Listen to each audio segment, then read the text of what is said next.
உண்டாவதாக. இதனாலேயும் வாசித்த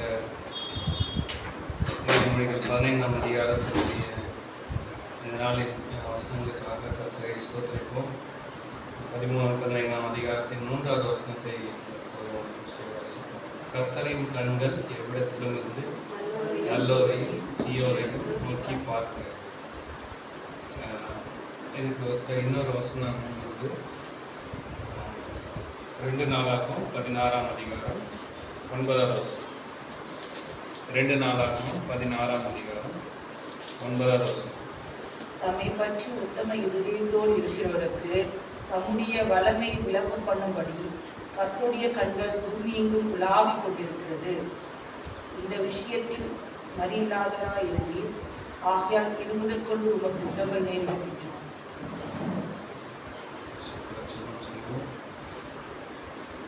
பரிசுத்தமுள்ள பரலோக பிதாவே, உடைய வார்த்தை கொண்டு வானத்தின் மன்னாவினாலே எங்களை திருப்தியாக்கும். என்னுடைய ஆத்மாவை தாழ்த்துகிறோம். இந்த சமூகத்தில் ஒப்பு கொடுக்கிறோம்.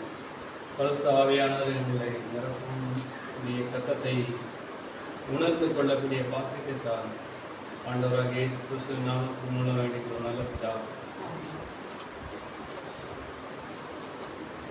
கர்த்தருடைய கண்கள் எவ்விடத்திலும் இருந்து நல்லோரையும் தீயோரையும் நோக்கி பார்க்கிறது.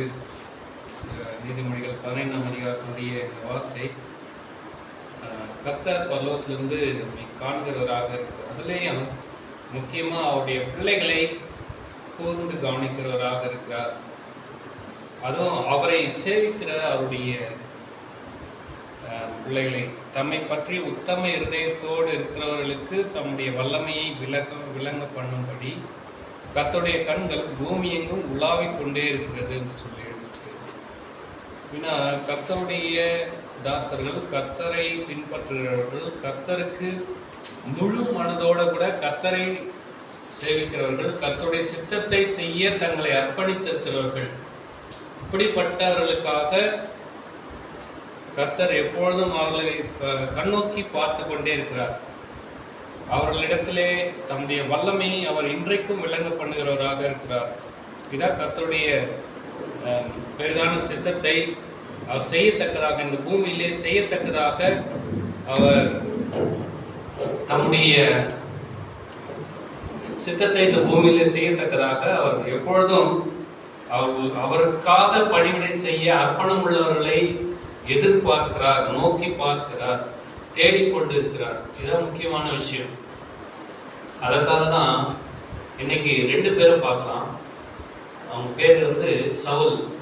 பழைய ஏற்பாட்டில் ஒரு சவுல், புதிய ஏற்பாட்டில் ஒரு சவுல்.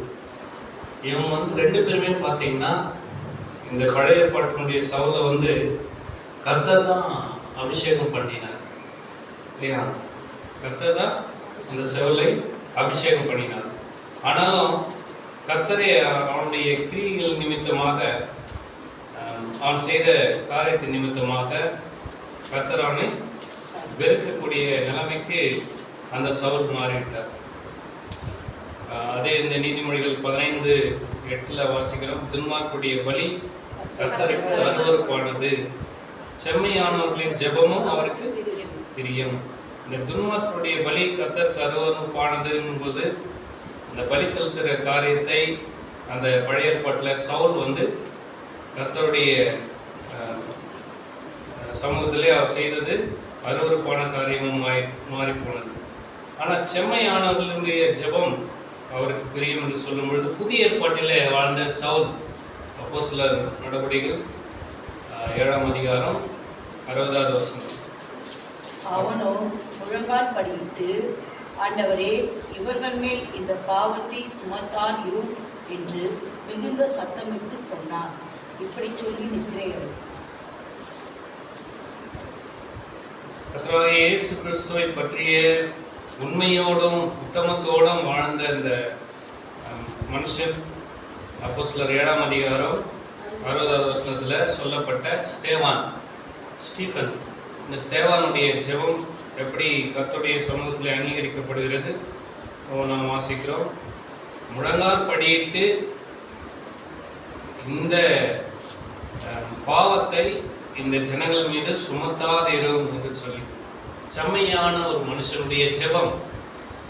நீதிமொழிகள் 15:8 நாம் வாசித்த பிரகாரமாக செம்மையான ஒரு மனுஷனாக அவருடைய ஜெபம் கர்த்தருக்கு பிரியமாய் இருந்தது. அப்படிப்பட்ட ஒரு தாழ்மையை அணிந்த மனுஷனாக ஸ்தேவான் வாழ்ந்தார். அவருடைய வாழ்நாள் மேபி ஒரு 25 அந்த ரேஞ்சில் தான் இருந்திருக்கலாம். அந்த சின்ன வயசுலேயே வந்து கர்த்தருக்கு பிரியமாய் செம்மையுமாய் ஒரு மனுஷனாக வாழ்ந்தான் என்று நாம் பார்க்கிறோம். பல பரலோகத்தில் அவனை பற்றி தேவதூதர்கள் கேட்டிருக்கலாம். இந்த சின்ன வயசுலேயே வந்து ஊழியத்தினுடைய உத்தமமாக இருந்த மனுஷன் ஊழியத்தினுடைய அநேக பாகங்களை இவனுக்கு கொடுக்காம இவனை வந்து சீக்கிரமாக மரணத்துக்கு ஒப்பு கொடுத்துட்டீங்களே ஆண்டவர் அப்படின்னு தேவதூதர்கள் கேட்டிருந்தா ஆண்டவர் சொல்லுவார், என்ன சொல்லியிருப்பாரு, இவனுடைய பார்த்தீங்க முடியும், இவனை வச்சு இவனை மரணத்துக்கு ஒப்பு கொடுக்க சம்மதித்திருந்த சவுல்னு ஒருத்தர் இருக்கான், அவனை வச்சு தான் ஊழியத்தை தொடரணும் அப்படின்னு சொல்லி ஆண்டவர் வந்து அவருடைய சித்தத்தை அங்கே செய்கிறார். அப்போ சவுல் வந்து 8ஆம் அதிகாரத்தில் 9ஆம் அதிகாரத்தில் சவுல் பற்றி வருது. அப்போஸ்தலர் 9ஆம் அதிகாரத்தில் நம்ம அவனை பற்றி அறிந்திருக்கிறோம். இந்த சவுலை கொண்டு காரியங்களை செய்கிறார். இந்த சவுல் வந்து ஒரு வார்த்தை சொல்றார். 8ஆம் அதிகாரம் 1 வசனத்தில் வாசிக்கும் பொழுது, ஒரு பொல்லாத மனுஷனாக கொலை செய்யும்படிக்கு ஒரு துணிகரம் உள்ள ஒரு மனுஷனாக வாழ்ந்து கொண்டிருந்தவன் சவுல்.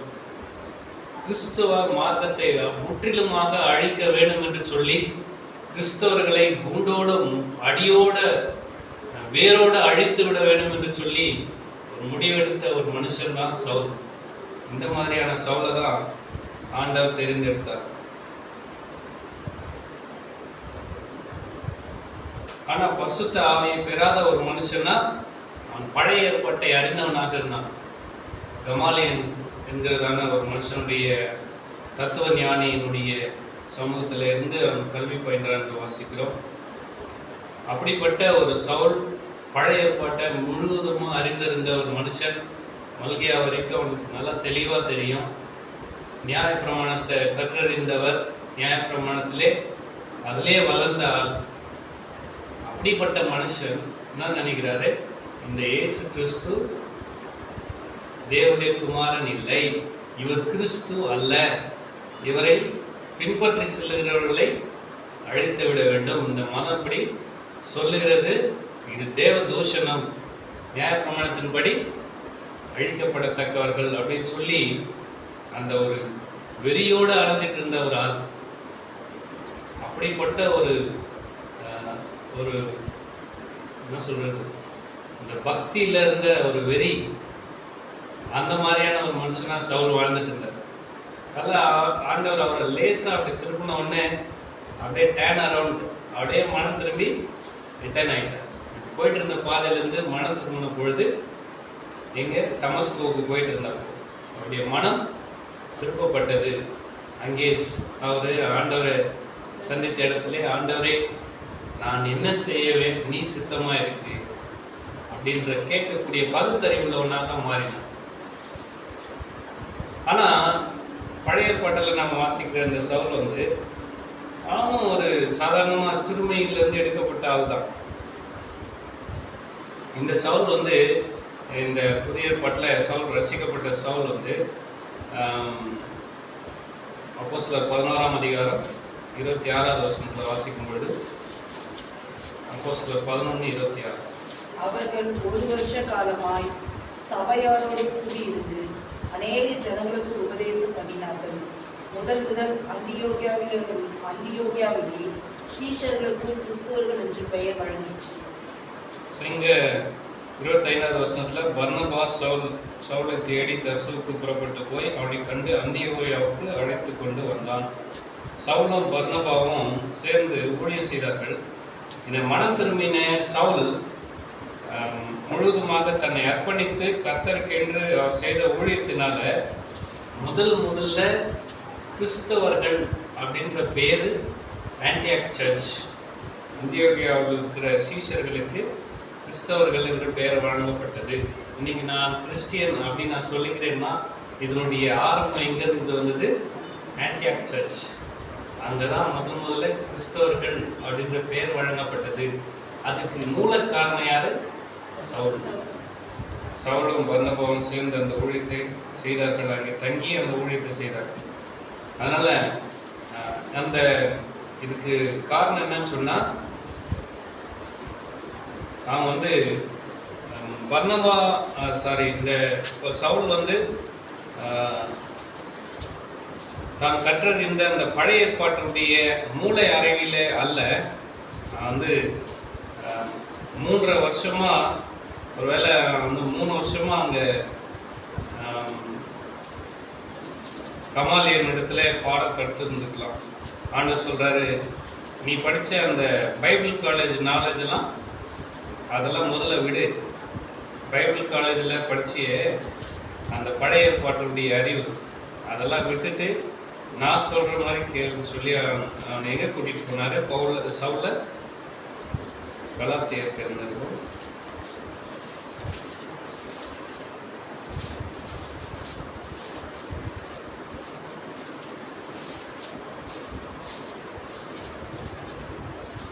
முதல் அதிகாரம் 17-18 வசனம். எனக்கு முன்னே அப்போஸ்தலனார் ஆனவர்களிடத்திலே எருசலேமுக்கு போகாமலும் அரபி தேசத்திற்கு புறப்பட்டு போய் மறுபடியும் தமஸ்குக்கே திரும்பி வந்தேன். 3 வருஷம் சென்ற பின்பு பேதுருவை கண்டு கொள்ளும்படி நான் எருசலேமுக்கு போய் அவனிடத்தில் 15 நாட்கள் தங்கியிருப்பேன். அதனால மேபி அந்த பவுல் வந்து கமாலியனுடைய பாதத்தில் ஒரு 3 வருஷமா ஒரு டிகிரி படிச்சிருக்கலாம், இல்லை அதுக்கு மேலே கூட நின்று அந்த தத்துவ ஞானியினுடைய பாடங்கள்லாம் படிச்சிருக்கலாம். ஸோ ஒரு கிரேட் டிகிரி PhD பண்ணியிருக்காரு. அப்போவே வந்து பழைய ஏற்பாட்டை கரைச்சி குடிச்ச ஒரு ஆள். ஆனாலும் பைபிள் காலேஜ் படிச்சிருந்த அந்த மனுஷனால இயேசு கிறிஸ்து யாருன்னு புரிஞ்சிக்க முடியல. ஏன்? பரிசுத்த ஆவியினால நிரப்பப்படலை. இயேசு கிறிஸ்துவை பின்பற்றி செல்லுகிறவர்களை கொலை செய்யும்படி போனான். இன்ஃபேக்ட் இயேசு கிறிஸ்துவை கொலை பண்ணது யாருன்னு சொன்னா, அன்னைக்கு ஆலயத்தில் இருந்த தலைவர்கள், அன்னைக்கு நியாய பிரமாணத்தை வச்சுக்கிட்டு இருந்த தலைவர்கள், அன்னைக்கு இதே பழைய ஏற்பாட்டை கையில வச்சுட்டு இருந்த ஆட்கள், அவங்க தான் இயேசு கிறிஸ்துவையே சிலுவையில் அறையும்படிக்கு துரிதமா அவங்க முடிவெடுத்தாங்க. ஒருவேளை இயேசு கிறிஸ்துவை அவர் வந்திருந்தப்போ 2000 வருஷத்துக்கு முன்னால 1000 ஜனங்க அவரை பின்பற்றி போனார்கள். அந்த 1000 பேரும் பல நன்மைகளை அடைந்திருந்தாங்க. இயேசு கிறிஸ்துனால சுகம் பெற்றிருந்தாங்க, சாப்பிட்டாங்க. 5000 பேர் 3 நாள் ஃபாஸ்டிங் ப்ரேயர் இருந்தப்போ 5 அப்பம் 2 மீனை வச்சு அவர் போஷித்தப்போ 3 நாள் ஆயிடுச்சு. 3 நாளைக்கு அப்புறமா சாப்பாடு கிடைக்குது. அந்த 3 நாளும் அந்த ஜனங்க ஃபாஸ்டிங் ப்ரேயர்ல இருந்தாங்க. மீன்ஸ் ஃபாஸ்டிங் ப்ரேயர்ல இருந்து அவங்க கர்த்தருடைய வசனத்தை கேட்டாங்க. ஆனாலும் அவங்களுடைய சிந்தையெல்லாம் அந்த வசனத்தின் படி நடக்கணும்னு இல்லை, அதன்படி ஒப்பு கொடுத்தவங்களா இல்லை. அந்த 5000 பேர்னா 5000 புருஷர்கள் இல்லை, அவங்க ஹஸ்பண்ட் ஒய்ஃபு பிள்ளைங்கெல்லாம் கணக்கு போட்டால் மேபி 10,000 இருக்கும். அத்தனை 10,000 பேர்களும் வந்து அவரை பின்பற்றி போய் அவருடைய வசனத்தை கேட்டு 3 நாளாக ஃபாஸ்டிங் இருந்து ஜெபம் பண்ணின அவருடைய சத்தியத்தை கேட்டவங்களே அதில் அநேகர் வந்து அவரை சிலுவையில் அறையக்கூடாதுன்னு சொல்ல, கடைசியில் அவர் சிலுவையில் அறையும்படிக்கு மௌனமாக இருந்தாங்க. ஓகே, அவரை ஒப்பு கொடுத்துருங்க, இவனை சிலுவையில் அறையும், அதுக்கான பாவம் சாபம் என்ன இருந்தாலும் அது எங்கள் மீது எங்கள் பிள்ளைகள் மீதும் வரட்டும் அப்படின்னு அன்னைக்கு எருசலேமில் அந்த ஜனங்க அன்னைக்கு சொன்னாங்க. அதனால இன்னைக்கு கூட பார்க்கும்பொழுது நாம ஒரு ஃபாஸ்டிங் வந்து ஜெபம் பண்ற ஒரு மனுஷன், நல்ல ஒரு ஃபாஸ்டிங் ப்ரேயர் செஞ்ச ஒரு ஆள் வந்து மோசே 40 நாள் சீனாய் மலையில் ஃபாஸ்டிங்கில் இருந்து கர்த்தரோடு கூட ஐக்கியமாக இருந்தார். அந்த ஐக்கியம் வந்து நெருங்கி போகும்பொழுது தான் கர்த்தர் அந்த பிரமாணங்களை கொடுத்தார். இன்னைக்கு கூட பழைய ஏற்பாட்டை அந்த மோசேனுடைய நியாய பிரமாணத்தை அப்படின்னு மேற்கோள் காட்டுகிற வேத பாரகரும் பரிசேயரும் அல்லது இந்த ரபிமார்கள் இன்றைக்கும் எருசலேம்ல இஸ்ரவேல் தேசத்துல இருக்காங்க. அப்படிப்பட்ட ஒரு உன்னதமான வேதத்தை அல்லது தேவனுடைய கட்டளைகளை எழுதி வாங்கத்தக்கதான அளவுக்கு கர்த்தரை மறைமுகமாக அல்ல முகமுகமாய் சந்தித்த மோசே, தேவனுடைய சாயலை கண்ட மோசே அப்படின்னு வேதம் சொல்லுது. அப்படிப்பட்ட ஒரு நெருக்கம், ஒரு ஐக்கியம் ஃபாஸ்டிங் ப்ரேயர் மூலமாக நடந்தது பழைய ஏற்பாட்டு காலத்தில். ஆனால் புதிய ஏற்பாட்டில் வரும்பொழுது தங்களை முழுவதுமாக அர்ப்பணிக்காத, மோசேயை போல அர்ப்பணிக்காத மக்கள் 10,000 பேர் போயிருந்தாலும் இயேசு கிறிஸ்துவே டீச் பண்ணியிருந்தாங்க. அவங்களால அந்த வசனத்துக்கு தங்களை அர்ப்பணிக்காத நிலையில அந்த பரிசுத்த ஆவியானவருடைய வார்த்தைக்கு அவர்கள் கீழ்ப்படியாதனால வெறும் வார்த்தைகளா கேட்டு அவங்க என்ன பண்ணாங்க, இந்த மலை பிரசங்கத்துல கேட்ட வார்த்தை போல இதெல்லாம் கடினமான உபதேசம், இதெல்லாம் யாரு கேட்குறதுன்னு சொல்லி விட்டுருக்கலாம். ஒருவேளை சிலர் ஒருவேளை என்ன பண்ணலாம், அந்த அளவுக்கு டீப்பா தங்களை கர்த்தரை பற்றிய உத்தம இருதயத்தோட பின்பற்றாதவர்களா இருந்தாங்க. கர்த்தரை உத்தம இருதயத்தோட பின்பற்றாம பின்வாங்கி போனவங்களா மாறிட்டாங்க. அதனாலதான் அந்த எருசலேம்ல இருந்த அந்த ஜனங்களாம் இவனை சிலுவையில் அறையும் சிலுவையில் அறையும் சொல்லி இயேசு கிறிஸ்துவை சிலுவையில் அறைஞ்சிட்டாங்க. அதனால நம்ம வேதத்தை கற்றறிந்திருந்தாலும் சரி, இயேசு கிறிஸ்துவே நம்மளுக்கு டீச் பண்ணாலும் சரி, நம்மை நாம் அர்ப்பணிக்காவிட்டால் எந்த பிரயோஜனமும் இல்லை. நமக்குள்ள பரிசுத்த ஆவியானவர் இல்லைன்னு சொன்னா, நம்ம அவருடைய சத்தத்துக்கு கீழ்ப்படியலைன்னு சொன்னா நம்ம சும்மா ஒரு கிறிஸ்தவமா இருக்கும், அவ்வளவுதான். அதான் நான் எப்போ சொல்லுவேன், முதல்ல கூட சொல்லியிருக்கேன். பழைய பாட்டு காலத்துல யாத்ராம் 25ல மோசேக்கு இந்த பிரகாரமா நீ தேவனுடைய கூடாரத்தை, ஆசிரியப்பு கூடாரத்தை கட்ட வேண்டும் அப்படின்னு சொல்லி, அதனுடைய அளவு இப்படி இருக்கணும், இவ்வளோ நீளம் இருக்கணும், இவ்வளோ அகலம் இருக்கணும், அதுக்கு திறனைகளை இப்படி செய்யணும், இதெல்லாம் மாதிரி எல்லாம் சொன்ன ஆண்டவர் அதே பிரகாரமா தான் யாத்ராமம் 35-40 வரைக்கும் நீங்க வாசிக்கும் பொழுது எல்லா அதிகாரத்திலையும் கர்த்தர் தனக்கு கற்பித்தபடியெல்லாம் மோசே செய்தார்னு அப்படியே தான் வசனம் கண்டினியூவா 2-3 வசனத்துக்கு அடுத்து வந்துகிட்டே இருக்கும். எல்லாத்தையும் கரெக்டா செய்தார். இன்னைக்கு கூட நோவாவுடைய பேழையின் அளவு எடுத்து நோவாவுடைய பேழையை கட்டுற மாதிரி கட்டலாம், இல்லைன்னா மோசே கட்டின அதே மாதிரி ஒரு ஆசிரியப்பு கூடாரத்தை அளவு எடுத்து கட்டலாம். அதெல்லாம் பெரிய விஷயம் கிடையாது. இன்னைக்கு சபை இன்னைக்கு இருக்கிற தேவாலயங்களை இந்த அளவுக்கு கட்டணும், அந்த அளவுக்கு கட்டணும்னு சொல்லி கட்டுறாங்க. இத்தனை கோடி செலவு பண்ணி கட்டணும்னு கட்டுறாங்க. அதெல்லாம் பெரிய விஷயம் கிடையாது. ஆசிரியப்பு கூடாரத்தினுடைய முக்கியமான பகுதி எது? அது மேல தங்கியிருந்த அக்னி ஸ்தம்பம். அது பரிசுத்த ஆவியானவருக்கு அடையாளமா இருக்கு. இன்னைக்கு தெசலோனிக்கேல நம்ம வாசிக்கிற மாதிரி ஆவி, ஆத்மா, சரீரம் மூன்றும் தான் அந்த பரிசுத்த ஸ்தலம். அது வெளிப்பிரகாரமாக இருக்கிறது, பரிசுத்த ஸ்தலமாக இருக்கிறது, மகா பரிசுத்த ஸ்தலமாக இருக்கிறது. அப்போ ஆவியிலே நம்முடைய ஆவியுடனே கூட பரிசுத்த ஆவியானவருடைய ஐக்கியம் இல்லாவிட்டால், நாம் தினந்தோறும் பரிசுத்த ஆவியினாலே நிறையப்படாவிட்டால், அது பரிசுத்த ஆவியானவருடைய நிறைவு நமக்குள்ளாக முழுமையாக இல்லாத நேரத்தில் நாம் வெறும் ஆலயமா மாத்திரம் இருப்போம். அந்த பரிசுத்த ஆவியானவர் இல்லை, நான் ஒன்றும் பிரயோஜனமே இல்லை. அந்த ஆசரிப்பு கூடாரத்தினுடைய முக்கியமான பகுதியாகிய அந்த அக்னி ஸ்தம்பம் அங்கே இருந்ததுனால தான், மகா பரிசுத்த ஸ்தலத்துல ஆண்டவர் அங்கே இருந்ததுனால தான் அங்கே இருந்து பாவ மன்னிப்பு அன்றைக்கு எல்லா ஜனங்களுக்கும் கிடைச்சிச்சு.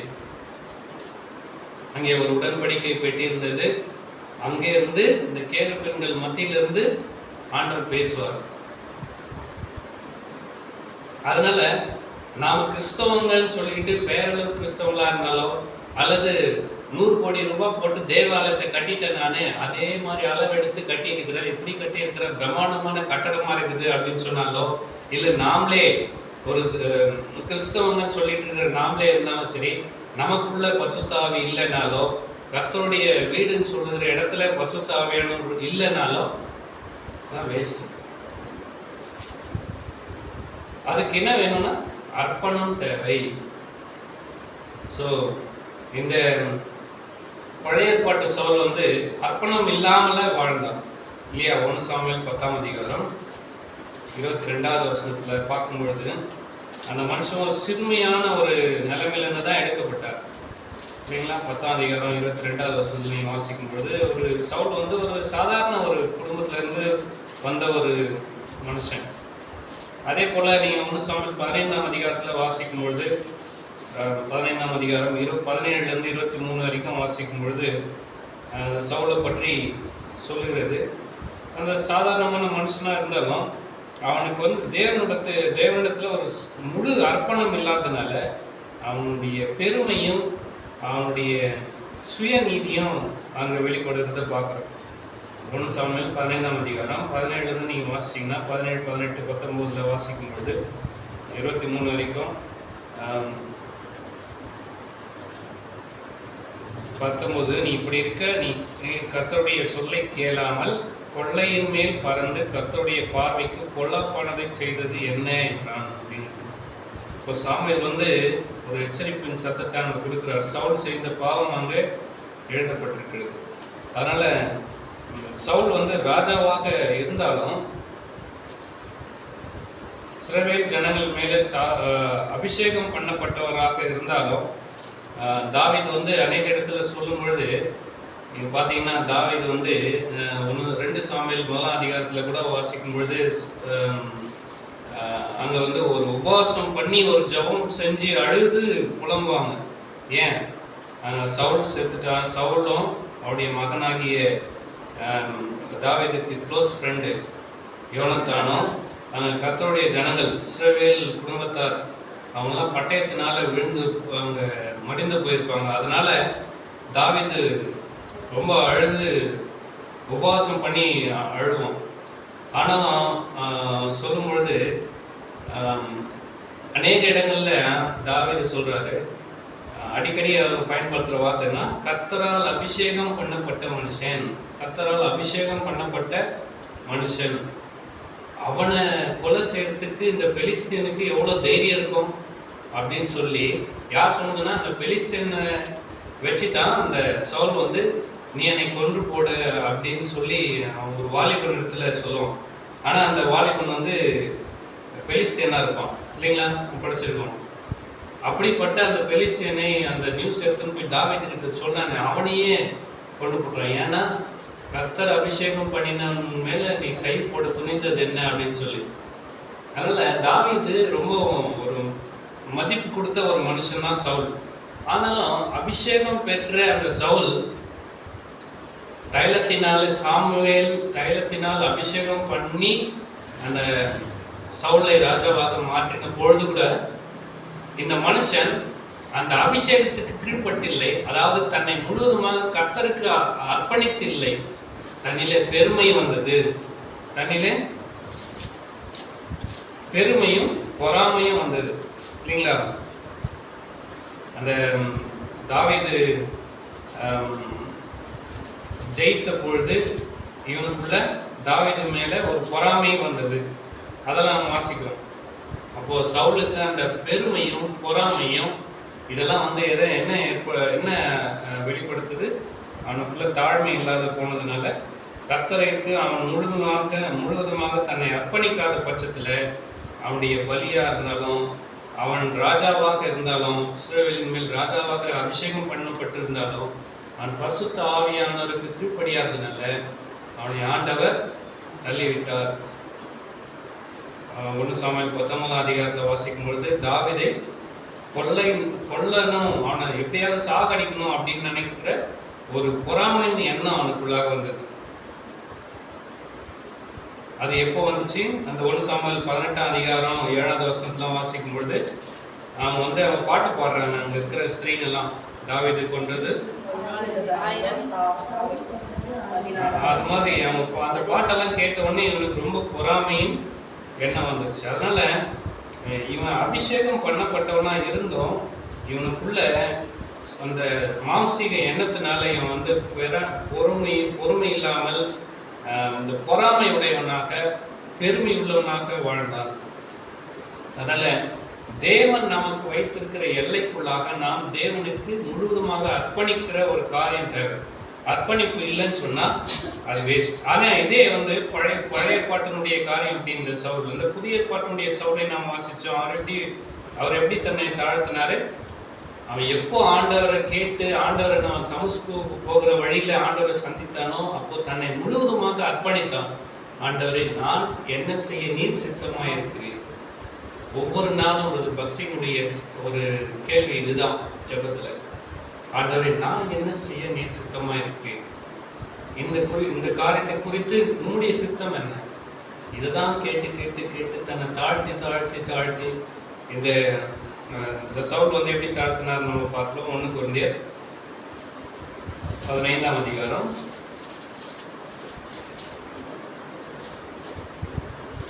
9வது வசனம். நான் அப்போஸ்தலர் எல்லாரிலும் சிறியவனாய் இருக்கிறேன். அப்போஸ்தலர் எல்லாரிலும் சிறியவனாய் இருக்கிறேன். எபேசியர் 3ஆம் அதிகாரம் 8ஆம் வசனம். பரிசுத்தவான்கள் எல்லாரிலும் சிறியவனாகிய நான் கிறிஸ்துவுடைய அளவற்ற ஐஸ்வர்யத்தை புறஜாதியர்களிடத்தில் சுவிசேஷமாய் அறிவிக்கிறதற்காக இந்த கிருபை எனக்கு அளிக்கப்பட்டிருக்கிறது.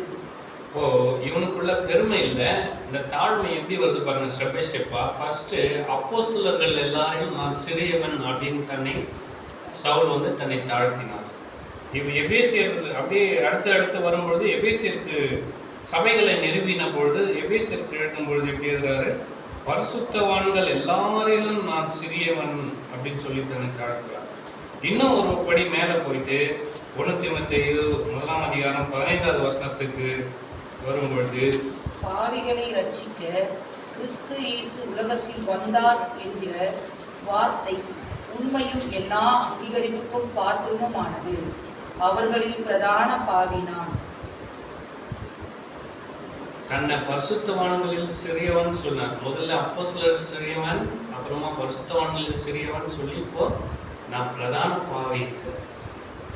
முற்றிலும் தாழ்மை. ஸ்டெப் பை ஸ்டெப்பா அப்படியே அதே ஆரம்பத்துல ஊழியத்துக்கு வந்த பொழுது பர்னபாவோட கூட ஒரு கருத்து வேறுபாடுகள் வரும் பொழுது ஊழியத்துல பிரிவினை வந்துச்சு. அப்புறம் அவர் தனியா பிரிஞ்சு போய் ஊழியத்துக்கு போயிட்டார், இவர் தனியா பிரிஞ்சார்.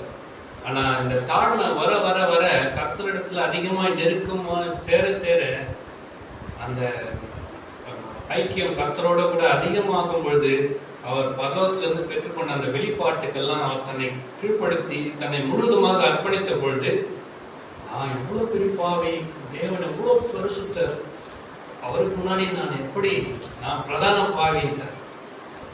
அந்த அர்ப்பணம் வந்து அந்த தாழ்மையில தெரியுது. அப்போ அந்த அளவுக்கு தன்னை தாழ்த்தி அவர் ஒப்பு கொடுத்த பொழுது கடைசியில் அவருடைய வார்த்தை எப்படி முடியுது? 2 தீமோத்தேயு 4:8 வசனத்துல 2 தீமோத்தேயு 4ஆம் அதிகாரம் 8ஆம் வசனத்துல இது முதல் நீதியின் கிரீடம் எனக்கு வைக்கப்பட்டிருக்கிறது. நீதியுள்ள நியாயாதிபதியாக கர்த்தர் அந்நாளிலே அதை எனக்கு தந்தருள்வார்.